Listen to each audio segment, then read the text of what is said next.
Oh, hey guys, I'm John Forrest. I'm Mac's long lost brother, and people ask me all the time, "What do you think of TV shows?" And I tell them, but I figured I'd record this one so people stop asking me the same thing over and over again. They can just go and watch this on the YouTube and figure it all out. So I want to talk about Game of Thrones. So I guess spoiler alert, even though that's a bit of an old show, so yeah, whatever. Everyone's probably seen it by now. But anyway, Game of Thrones is about the it's like a fantasy show. Anyway, the main guy at the start, his name's Eddie Stark. What's his proper name is Ned. And he's like a right honest guy, a proper gentleman. And he tells the truth and all that. And he gets caught up in this liar's game and all this bullshit, and he's not really fit for. So yeah, they just kill him off. And then you got the Lannister family. Now they're kind of like our redneck counterparts down south in the States, where they're big into the incest. Now we don't do that up here. Most of us don't. But some people got hot siblings. It is what it is. Don't judge people. There's worse stuff going on in the world, but you got hot people, you got siblings. Sometimes they happen to be the same person. You know, Fuck, if I had a sister like that. Anyways, so the Lannisters kill off Eddie, and then up north there's this kind of power rift because Eddie's dead. Well, actually, his kid takes over for a bit. They name him King of the North, but then he gets married, and as every fella knows, once you get married, a part of you dies. This show just kind of takes it to the next level.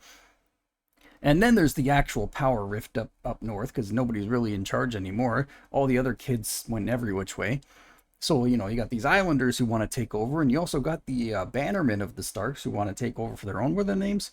They're the Boltons. Love a good pair of Boltons, but they try to take over, and all this stuff's going on the whole fucking time. By the way, overseas, there's this girl waking up three dragons, starting an army, and she goes through hell in a maple leaf and back.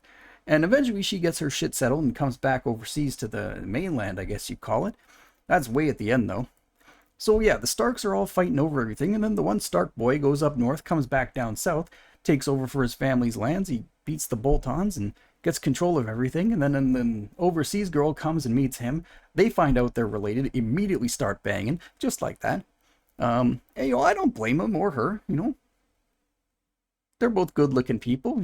I'd get with her in a minute. And Kit Harington's a good-looking guy too. If the opportunity arose and nobody was around and nobody would ever find out about it, sure. Who the heck knows? Anyway, so now you got them. They're like this power couple coming down south for the Lannisters to finally get revenge and end off the show. Oh yeah, at some point there's like these undead, these zombie kind of guys made out of ice or whatever. They're built up for like 30 years and then die in an episode. So that was ended up being nothing. Anyway, so they go and blow up everybody down south and get their revenge. But then John's like, "Oh, this broad's having a bit of a that time of the month thing, and this might go on for a while. So I better kill her before it gets too late." So he kills her. Then he gets into trouble for that because you're not supposed to murder people. And then they punish him a little bit, send him back up north. Big whoop. That's where he comes from, anyways. And then they got to find a king. And oh yeah, the whole time this show's going on, there's this little Stark kid, Bran. He can't walk, so he's getting carried around by his big muscular friend.